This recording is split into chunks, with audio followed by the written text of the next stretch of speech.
우리가 살아가고 있는 세상 가운데 세상의 문화와 교회의 문화가 있습니다. 그래서 이 문화는 서로 상반되어져서 서로 충격을 가져옵니다. 세상에서는 꼭 해야만 하는 것이 있고 또 교회에서는 하지 말아야 한다는 것들이 있습니다. 이것들이 문화의 충돌입니다. 예를 들면 지금 문화는 절대적인 가치는 없다고 주장하지만 교회는 절대적인 가치가 있다고 주장합니다. 또 세상에서는 성공하기 위해서 술을 먹고 마셔야 된다고 주장하지만 교회에서는 술을 먹으면 안 된다고 말씀합니다. 이렇게 서로 세상과 교회 간에 문화적인 충격들이 있을 때 우리는 어떻게 대처해야 할까요? 오늘 고린도 교회도 마찬가지로 이러한 문화 충돌이 있었습니다. 고린도 교회 사람들 가운데는 그리스의 영향을 받은 사람들, 로마의 영향을 받은 사람들, 그리고 유대인의 영향을 받은 사람들, 다양한 문화 속에 살아온 사람들이 있었습니다. 그래서 그들 가운데 언제나 문화적 충돌이 있었고, 그래서 무엇이 옳고 그른지에 대한 혼동도 할 수밖에 없었던 상황이었습니다. 특히 우상숭배에 대해서는 그 우상숭배하는 사람의 집에 가도 되는지, 또 우상제물을 먹어도 되는지에 대한 여러 가지 문제들이 있었기 때문에 이런 문화 충돌이 있었죠. 그렇기 때문에 이것이 어떻게 해야 옳은 건지에 대해서 많은 고민과 혼란들이 있었는데 오늘 이 본문이 바로 바울이 성경을 통하여서 우리에게 정확하게 어떻게 이 문화 충돌을 해결할 것인가에 대해서 가르쳐 주고 있습니다. 먼저 지식은 교만하게 하지만 사랑은 덕을 세운다라고 가르칩니다. 1절에 보면 우상의 재물에 대하여는 우리가 다 지식이 있는 줄을 아나 지식은 교만하게 하며 사랑은 덕을 세운다라고 가르칩니다. 먼저 고린도 교회 당시에 우상 제물에 관한 시험거리들이 있었습니다. 우상 제물에 대한 시험거리는 우상 제물은 우상의 신전에 바쳐졌다가 나오는 그 고기를 말하는데 그리스도인들은 이러한 고기를 먹을 수 있느냐 없느냐에 대한 문제들이 고린도 교회 안에 있었습니다. 어떤 사람들은 된다고 했고 어떤 사람들은 안 된다고 한 것입니다. 이런 것들이 이제 당시의 문화적인 충돌 그리고 지식적인 충돌로 인해서 발생할 수밖에 없었던 것이죠. 그래서 고린도 교회는 특히 지식 있는 사람들이 많이 모인 곳이라고 말씀드렸듯이 그들이 우상의 재물에 대하여는 지식을 가지고 있었기 때문에 그 지식에 의하여서 그 문제를 해결하고자 했던 것입니다. 그래서 이 지식을 다 너희가 있는 줄을 내가 안다라는 이 표현을 통해서 고린도 교회 사람들을 그 지식을 사실 좀 존중해 주는 바울의 모습을 좀 볼 수 있습니다. 그런데 이 지식을 존중하지만 중요한 부분이 있는데 그 지식은 사람을 교만하게 한다는 것이에요. 그러니까 아무리 똑똑한 사람들은 똑똑한 사람이고 그 지식을 많이 갖고 있을수록 사람에게 있어서 문제가 무엇이냐? 바로 교만하게 만드는 것입니다. 그 교만한 사람은 주위 사람이 어떠한 생각을 갖고 있는지 그들의 마음이 어떠한지 중요하지 않습니다. 그래서 자신들의 그 지식이 옳다라고만 계속적으로 가르치고 주장하는 사람들이죠. 그래서 이 지식은 결국은 지식이 교만할 수 있는 길이다라고 알려주고 있습니다. 이건 다 인정하시는 부분이잖아요. 그래서 당시 사람들이 이러한 지식을 굉장히 중요하게 생각하는 고린도 교회 문화였기 때문에 이 지식인들이 주로 이뤘던 그 배경 속에서 생각해 보면 지식인들은 상당히 교만할 수밖에 없었던. 왜냐하면 지식인들이 부자였고 지식인들이 사회의 주류층을 이루고 있던 교회였기 때문에 그 지식은 상당히 사람을 교만하게 할 뿐 그리고 교회를 세워가는 데는 아무런 도움이 되지 않는다라는 메시지가 담겨 있는 것입니다. 그런데 반대로 사랑은 오히려 덕을 세운다라고 가르치고 있습니다. 그러니까 사랑은 덕을 세운다라고 기록하고 있지만 명확하게 말씀드리면 사랑은 그 교회를 세워간다라고 설명하고 있어요. 그래서 영어로도 빌드업이라고 그냥 기록했단 말이죠. 그러니까 덕이라는 단어가 따로 들어있지 않고 사랑은 빌드업한다. 그 교회를 세워간다라고 명확하게 설명해주고 있어요. 그러니까 지식은 본인이 교만해져서 교회에 도움이 되진 않지만 그러나 반대로 사랑하는 마음이 있다면 그 사랑은 교회를 세우는데 아주 중요한 역할을 한다라고 성경에서 가르쳐 주고 있습니다. 그러므로 우리가 무슨 일을 하든지 간에 있어서 지식을 가지고 하는 것은 굉장히 중요한 일입니다. 지식 없이 무언가를 하는 것은 옳지 않은 것은 분명한 사실이에요. 그런데 여기서 말하고자 하는 핵심은 지식을 무시하는 것이 아니에요. 지식을 무시하는 것이 아닙니다. 오해하시면 안 돼요. 다만 이 지식으로 인해서 교만하던 그 고린도 교회 사람들을 이야기하는 거예요. 그러니까 그것을 다시 우리에게 적용시켜 보면은 우리도 그 지식을 가지고 있어서 이 지식으로 인해서 오히려 교회를 무너뜨리고 교회를 방해하는 무리들이 있다면, 사람들을 무시하고 사람들을 신경 쓰지 않고 교만한 무리가 있다면 그것은 옳지 않다라고 가르치고 있는 것이죠. 반대로 지식이 없다라고 할지라도 그 안에 사랑이 있는 사람이라면 그 사랑으로 인해서 오히려 교회를 세워갈 수 있다라고 설명해 주고 있는 본문입니다.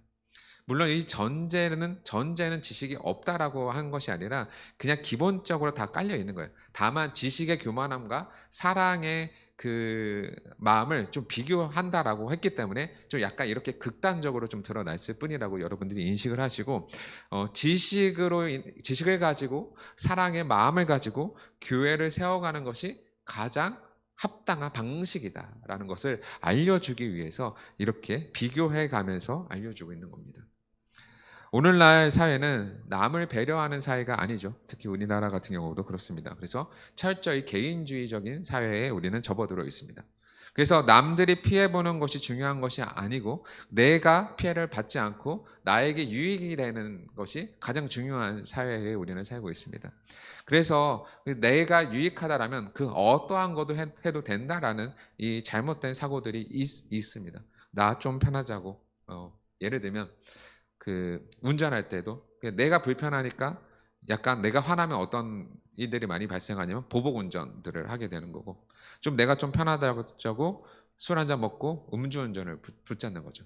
사실 이러한 행동들은 남에 대한 생각이 아예 배려가 있지 않는 사람들의 태도입니다.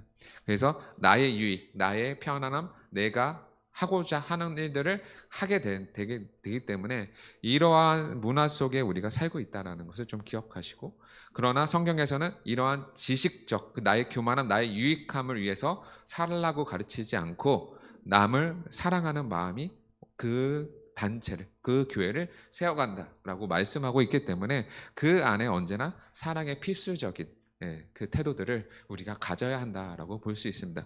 그래서 지식은 교만하게 하지만 사랑은 덕을 세운다는 것이 바로 오늘 성경 말씀이 우리에게 알려주고 있는 법입니다. 그래서 2절 3절에 만일 누구든지 무엇을 아는 줄로 생각하면 아직도 마땅히 알 것을 알지 못하는 것이요, 또 누구든지 하나님을 사랑하면 그 사람은 하나님도 알아주시느니라. 그러니까 2절과 3절은 지식과 사랑을 비교한 거예요. 똑같이 동일하게. 왜냐하면 1절에서 지식은 교만하게 하고 그리고 사랑은 덕을 세운다라고 말씀하잖아요. 2절도 마찬가지로 만일 누구든지 무엇을 아는 줄로 생각하면, 지식에 관한 말씀이죠. 안다고 생각하면 그러나 아직도 마땅히 알 것을 알지 못한다.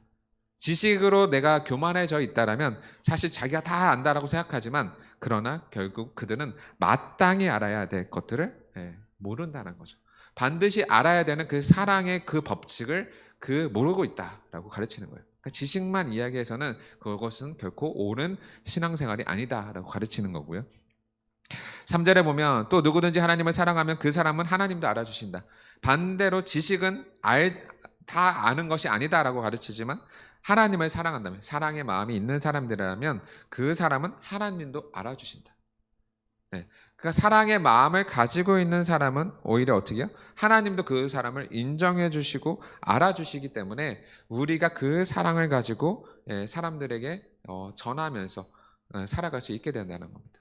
그러니까 이 말은 지식은 마치 하나님과 떨어져 있는 것처럼 느껴지고 사랑은 마치 하나님과 붙어 있는 것처럼 느껴지죠.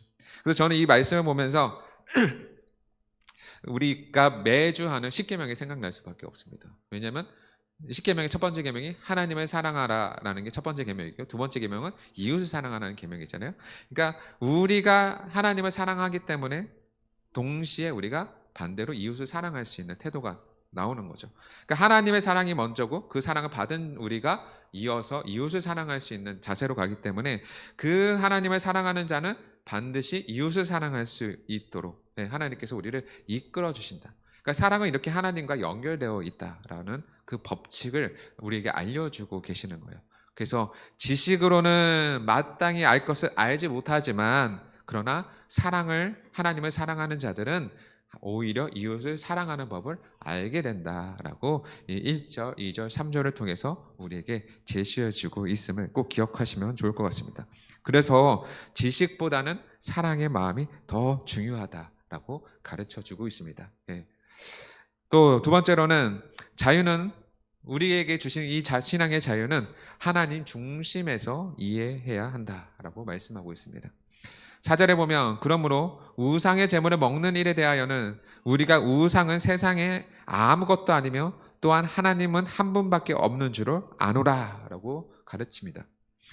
우상의 제물을 먹는 일, 그러니까 우상에 바쳐진 그 제물, 고기를 먹는 일에 대해서는 우리가 우상은 세상에서는 아무것도 아니다 그러고 믿는 사람들이죠. 그리고 또한 하나님은 한 분밖에 없는 줄을 안다. 그러니까 지식적으로 우상은 세상에서 아무것도 아니고 또한 하나님은 한 분밖에 없는 줄 안다. 이게 다 우리 예수 믿는 사람들의 특징 아닌가요? 당시의 시대는 이제 그리스 로마 시대를 생각해 보시면은 그들의 신화에 수많은 신들이 있잖아요. 그래서 그들은 신전에서 우상 숭배를 했고 거기에 제사를 드렸고 거기에 나온 음식들을 서로 나눠 먹었던 문화들이 있습니다. 그런 문화 가운데 그런 문화가 지배하고 있었고 그래서 예수 믿는 사람들은 그들이 아무리 우상을 섬긴다고 해도 우상은 이 땅에서 아무것도 아니지 않느냐. 그러니까 우상에게 바쳐진 제물을 먹는 것은 사실 아무 의미도 없다. 이렇게 생각하고 있던 사람들이에요. 그러니까 우상은 세상에서 아무것도 아니고 하나님은 한 분밖에 없는 줄을 우리가 알고 믿고 있다. 그러니까 고린도 교회 사람들의 입장에서는 그 우상의 제물은 바쳐진 제물은 아무것도 아니기 때문에 먹어도 괜찮다라는 입장을 취한 사람들이 상당히 많았던 것이죠. 그러니까 지식적으로 봤을 때 우상에 아무리 음식을 바쳐준다고 해도 그게 실제로 있는 우상이 아니잖아요. 가짜 우상이잖아요. 가짜 우상에 바쳐지는 그 고기니까 그 고기를 먹어도 사실 아무런 문제가 되지 않죠. 지식적으로 아무 문제가 되지 않아요. 그렇죠? 그게 뭐 누구한테 바쳐졌든지 중요하지 않다라는 거죠. 그리고 그들은 가짜 우상이고 그리고 하나님은 유일하게 한 분밖에, 진짜 신은 하나님 한 분밖에 계신 줄 알기 때문에 그들의 바쳐진 그 우상의 제물은 아무 문제 없이 우리가 먹어도 된다라고 생각한 것이에요. 이들의 문화의 특징입니다. 그런데 5절에 보니까 비록 하늘에나 땅에나 신이라고 불리는 자가 있어 많은 신과 많은 주가 있으나, 로마 신화의 그 신들을 말하는 경우 있죠. 6절에 보면 그러나 우리에게는 하나님 곧 아버지가 계시니, 그러니까 만물에 많은 신이 있다고 너희들이 그 문화 속으로 알고 있지만 그러나 분명한 것은 우리에게는 하나님 곧 아버지밖에 계시지 않다라는 것을 너희들 알지 않느냐. 그러면서 모든 만물이 그에게서 났고 우리도 그를 위하여 존재하고 또한 주 예수 그리스도께서도 계시고 만물이 그로 말미암고 우리도 그로 말미암았느니라. 그러니까 결국에는 하나님께서 우리가 이 지식적으로 주신 모든 것은 다 하나님께 있는 것이기 때문에 그 모든 우상에게 바쳐졌던 그 음식조차도 다 누구에게서 났다고요? 하나님에게서 난 것이기 때문에 우리가 먹어도 괜찮다라고 생각하는 사람들이 굉장히 많았다는 것이죠. 그런데 여기서 말하는 핵심은 무엇이냐? 그 고린도 교회 사람들은 우상을 먹어도 된다라고, 우상에 바쳐진 제물을 먹어도 된다라고 생각했기 때문에 그 모든 만물은 하나님께서 놨다라고 그런 지식들이 있었기 때문에 그것을 먹어도 괜찮다라고 생각을 했어요. 그런데 하나님께서 모든 음식을 주셨지만, 모든 자유를 주셨지만 우리는 그 모든 태도를 하나님 중심 안에서 해석해야 되는 거예요. 하나님 중심적으로 이해해야 하는 거죠. 그러니까 잘 보세요. 그러니까 이런 겁니다. 우리의 살아가는 모든 삶도, 그리고 우리가 주를 위해 있고 그리고 예수님도 그리고 하나님도 모든 만물이 그로부터 나왔고 우리 또한 그로부터 나왔기 때문에 우리의 모든 신앙의 태도와 모든 생각과 모든 방식은 하나님으로부터 나왔다라는 그 기본 전제를 가지고 있어야 되는 거예요. 그 기본 전제. 그 기본 전제 안에서 그 기본 전제 안에서 이 우상에게 바쳐진 제물도 사실상 이해해야 합니다. 이해해야 한다는 거죠. 정말로 이 음식은요, 음식 자체로 놓고 보면은 아무것도 아니에요. 예, 음식이 선하냐, 음식이 악하냐 말할 수 없습니다. 이건 말할 수 있는 그 입장이 아니에요. 왜냐하면 음식은 그냥 중립이에요. 선하지도 않고 악하지도 않습니다. 음식 자체는 선도 아니고 악도 아니에요. 내가 이 물이 선하냐, 물이 악하냐, 이거를 우리가 어떻게 평가하냐 이거예요. 물을 제가 이렇게 마시는데 사용하면 상당히 저한테는 이로운 거죠. 선한 거죠. 근데 물을 고문할 때 쓴다고 생각해 보세요. 물이 악한 도구가 되는 거죠. 어떤 사람이 어떻게 사용하냐에 따라서 비록 모든 모든 음식이 하나님께로부터 나왔고 사람도 하나님께로부터 창조되었지만 이 모든 창조된 것을 어떻게 사용하냐에 따라서 다르다라는 거죠. 그러니까 음식도 하나님을 위해서 사용되어지면 좋은 겁니다. 반대로 음식을 악한 데 사용했다면 그 음식이 선할까요? 악할까요? 악한 거죠. 악하게 되는 겁니다. 음식 자체는 중립이라는 이 잘못된 지식을 가지고 있어서 이것을 우상에 바쳐도 아무 문제 없다고 생각하는 사람들이 그 당시에 줄을 잃었다는 거예요. 그래서 여기에 대한 많은 논쟁이 있었고 많은 싸움이 있었고 어떤 사람은 시험이 들고 어떤 사람은 상처를 받았다는 겁니다. 근데 그것을 왜 자꾸 너희가 상처를 받느냐? 이렇게 교회 안에 문제가 있었는데 여기서 무엇을 말씀하고 싶은 거냐? 모든 음식, 모든 것은 하나님께로부터 나왔기 때문에 우리의 모든 판단의 근거는 하나님 중심 안에서 이루어져야 한다라고 가르치는 거예요. 이해되시죠? 그래서 우리의 모든 신앙의 자유는 우리가 하나님 안에서 다 자유롭다고 이야기할 수 있지만 그러나 그 자유는 하나님 안에서 자유롭게 생각하고 판단하고 행동해야 된다는 결론이 나오는 거죠. 그렇기 때문에 우상에게 바쳐진 것은 아무것도 아니라고 하는 이 전제는 옳지 않다라고 오늘 성경에서 가르쳐 주고 있습니다. 왜냐하면 하나님 중심적인 음식이 아니기 때문에 그렇습니다. 그래서 마지막으로는 우리에게 말씀하시는 것이 무엇이냐? 결국에는 사랑 없는 자유는 형제를 멸망시킨다라고 가르치는 거예요. 7절에 보면 그러나 이 지식은 모든 사람에게 있는 것은 아니므로 어떤 이들은 지금까지 우상에 대한 습관이 있어 우상의 제물을 알고 먹은 거로 그들의 양심이 약하여지고 더러워지느니라. 그러니까 우상에게 바쳐진 그 습관, 그 문화들 알기 때문에 그것을 알고 먹게 되면 어떻게 되냐? 아니 괜찮아 하는 문화 때문에 어쩔 수 없이 먹은 형제들이 있잖아요. 그런데 제가 아까 말씀드렸듯이 음식도 하나님께 드렸던 거면 선하지만 우상에게 바쳐진 제물은 악하단 말이죠. 악하게 되는 거예요. 그렇기 때문에 그것을 사람들이 괜찮다고 문화적으로 이야기하다 보니까 먹지만 내 신앙에 양심이 걸리잖아요. 그러면 어떻게 돼요? 그 양심이 약해지고 더러워질 수밖에 없게 된다는 겁니다.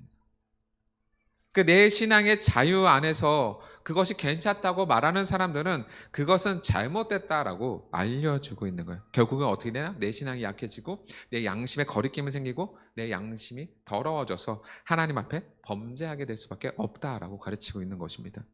그래서 8절에 보면 음식은 우리를 하나님 앞에 내세우지 못하나니 우리가 먹지 않는다고 해서 못 사는 것도 아니고 먹는다고 해서 더 잘 사는 것도 아니다.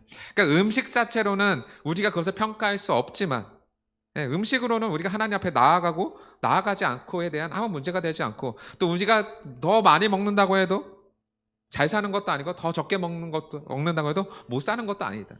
그러니까 음식 자체로는 절대적인 기준을 세울 수는 없지만 그러나 9절에 그런즉 너희 자유가 믿음이 약한 자들에게 걸려 넘어지게 하는 것이 되지 않도록 조심하라라고 가르치고 있죠.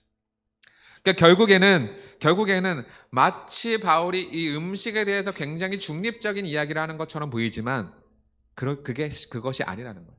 바울의 말을 이 성경의 말씀을 오해하면 안 되는 겁니다. 중립적으로 보이지만 중립적이지 않다는 거죠. 제가 말씀드렸듯이 이 모든 것은 하나님 안에서 우리가 다 자유롭게 누릴 수 있지만 그 자유는 어떠한 자유예요? 하나님 안에서 자유. 그리고 그 성도들, 우리와 함께하는 그 성도들의 믿음의 약함을 걸려 넘어지게 하지 않을 자유가 우리에게 필요하다는 거죠. 내 개인적으로는 신앙의 양심이 걸리지 않아서 마음껏 내가 그 음식을 먹을 수 있다라고 하지만, 그러나 그것이 오히려 믿음이 약한 형제를 실족하게 하게 한다면 그 사람은 죄를 범하는 거다라고 가르치고 있는 거예요. 10절에 볼까요? 지식 있는 내가 우상의 집에 앉아 먹는 것을 누가 보면 그 믿음이 약한 자들의 양심이 담력을 얻어 우상 제물을 먹게 되지 않겠느냐. 우상 제물에 대해서 바울이 결코 긍정적이지 않다라는 것을 10절에서 확인하셔야 돼요. 이 뉘앙스를 잘 보셔야 돼요. 우상 집에 앉아서 먹는 것을 보면 믿음이 약한 자들이 그것을 보고 따라 먹지 않겠느냐, 이 얘기를 하는 겁니다. 그러니까 이것을 바울이 좋은 의도로 말했을까요? 나쁜 의도로 말했을까요? 당연히 안 좋은 의도로 이야기하는 거예요. 안 좋은 의도로 이야기합니다. 그래서 우리의 작은 행동이 다른 사람이 보고 따라하게 되면 그것은 선한 영향력을 드러내는 것이 아니라 악한 영향력을 들어오기 때문에 그렇습니다. 여기서 담력을 얻는다는 말이요, 1절에서 나오는 그 덕을 세운다라는 말하고 똑같은 단어예요. 그러니까 그 믿음이 약한 형제에게 잘못된 신앙을 세워버리게 되는 일을 가져오는 거예요. 그러니까 이것은 결코 먹어도 된다는 소리가 아니에요. 11절, 그러면 내 지식으로 그 믿음이 약한 자가 멸망하게 되나니 그는 그리스도께서 위하여 죽으신 형제라. 그러니까 그 사람은 누구냐? 그리스도께서 그를 대신해서 죽은 형제라는 거죠. 그러니까 그도 하나님의 자녀고 예수님께서 피로 값으로 사신 형제가 내 잘못된 믿음으로 말미암아 그가 멸망의 길로 가는 것이 너는 옳다고 생각하느냐? 결코 옳지 않다. 12절 보세요. 이와 같이 너희가 형제에게 죄를 지어 그 약한 양심을 상하게 하는 것이 곧 그리스도에게 죄를 짓는 것이라. 그러니까 나의 그 잘못된 믿음의 태도로 인하여서 그 형제의 약한 양심을 상하게 하는 것, 멸망한 길로 인도하는 것은 그 형제를 실족하는 게 하는 것뿐만 아니라 누구에게 죄를 짓는다고요? 예수님께 죄를 짓는다라고 보실 수 있는 겁니다. 예수님께서도 이렇게 말씀하셨잖아요. 네? 내가 너희 형제를 실족하게 하거든 차라리 연자 맷돌을 너 목에 걸고 바다에 빠져 죽어라. 그 실족하게 하는 죄가 차라리 너가 연자 맷돌을 목에 메고 빠져 죽는 것보다 낫다라는 거예요. 그만큼 형제를 사랑하고 그 형제를 배려하고 그 사람이 실족하지 않게 하라는 예수 그리스도의 말씀이 그대로 오늘 말씀과 동일하게 여겨져서 형제를 상하게 하는 것은 누구에게 죄를 짓는 거라고요? 예수님께 죄를 짓는 거다라고 가르치고 있죠. 이 범위는 우상 숭배라는 범위, 우상에 바쳐진 제물이라고 말씀하지만, 그러나 여기에는 제가 말씀드렸듯이 판단의 기준은 어떻게 사용되었느냐, 하나님을 위해서 사용되었느냐, 하나님이 아닌 악한 도구로 사용되었느냐, 이것을 판단하라는 거죠. 판단하셔야 됩니다. 술도 마찬가지예요. 술 한 잔만 먹으면 죄라고 제가 늘 말씀드리지만, 괜찮다, 취하지만 않으면 된다, 이런 사람들에게 제가 감히 말씀드리지만, 그 당신이 술을 먹는 거로 인해서 믿음이 연약한 형제가 실족하게 된다면 어떻게 될까요? 그 사람은 예수 그리스도께 죄를 범하는 행동도 됩니다.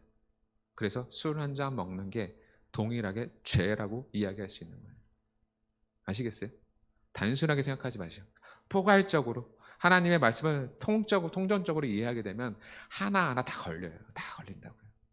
술이 중립이라고 얘기하는 사람들이 상당히 많이 있습니다. 중립적이다. 그래서 선한 데 사용하면 선한 거고 악한 데 사용하면 악하다. 잘 생각하세요. 술도 마찬가지로 음식에 냄새를 빼서 먹는 사람들이 있잖아요. 네, 선하게 쓸 수 있어요. 술도 마찬가지로 선하게 쓸 수 있습니다.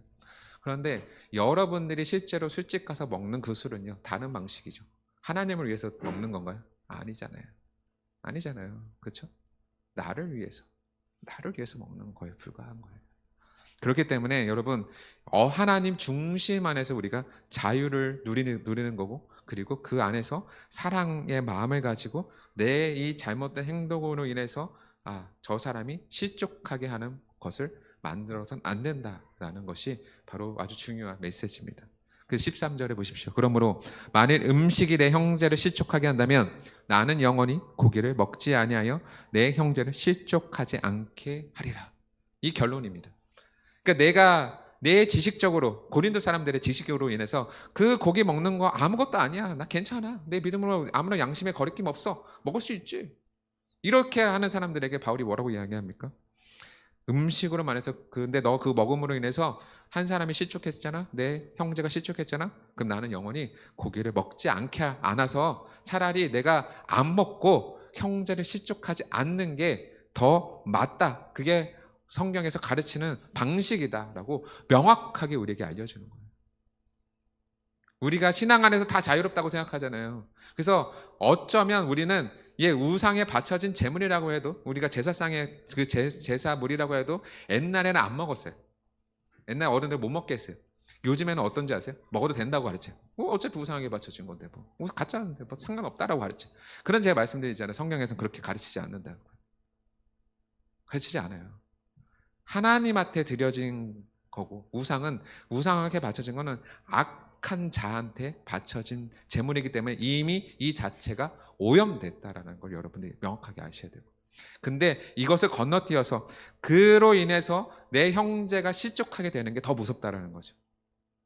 그래서 차라리 안 먹고 형제를 실족하지 않게 하는 그 죄를 범하지 않는, 그러니까 죄를 짓지 않는 것이 옳다, 이 얘기를 하는 겁니다. 그래서 사랑은, 우리의 신앙의 자유는 사랑으로 인해서 제한될 수밖에 없는 겁니다. 내 안에선 자유롭다고 말하지만 하나님 중심에서 이야기하고, 하나님을 사랑하는 사람은 이웃을 사랑하기 때문에 이웃이 실족하지 않는 그 선에서 우리가 모든 행동들을, 우리의 모든 자유를 사용해야 한다라고 가르칩니다. 그러므로 오늘 말씀을 잘 기억하셔서, 항상 바울이 말하잖아요. 나의 유익을 구하는 것이 아니라 남의 유익을 구하라. 나의 믿음 생활을 지키기 위해서 나의 유익이 아니라 그 우리의 형제가 실족당하지 않고 그 형제가 믿음이 자라고 함께 어떻게 공동체 교회와 신앙과 믿음을 세워갈까, 이런 고민을 해가면서 우리의 작은 행동 하나가 그렇게 하나님 안에서 이루어져야 한다라고 가르치고 있는 것입니다. 그러므로 오늘 말씀하신 대로 지식은 오히려 우리를 교만하게 해서 괜찮다라고 말하지만, 반대로 사랑은 우리 안에서 그 형제를 보호하고 교회를 세우는 오히려 더 큰 위로, 더 큰 역할을 한다는 것을 꼭 기억하셔서, 지식 안에서 교만을 누리지 마시고 그 지식 안에서 사랑을 가짐으로 오히려 더 풍성하게 여러분의 신앙과 그리고 여러분의 동역자들의 신앙과 교회를 세워가시는 여러분 되시기를 간절히 소망합니다.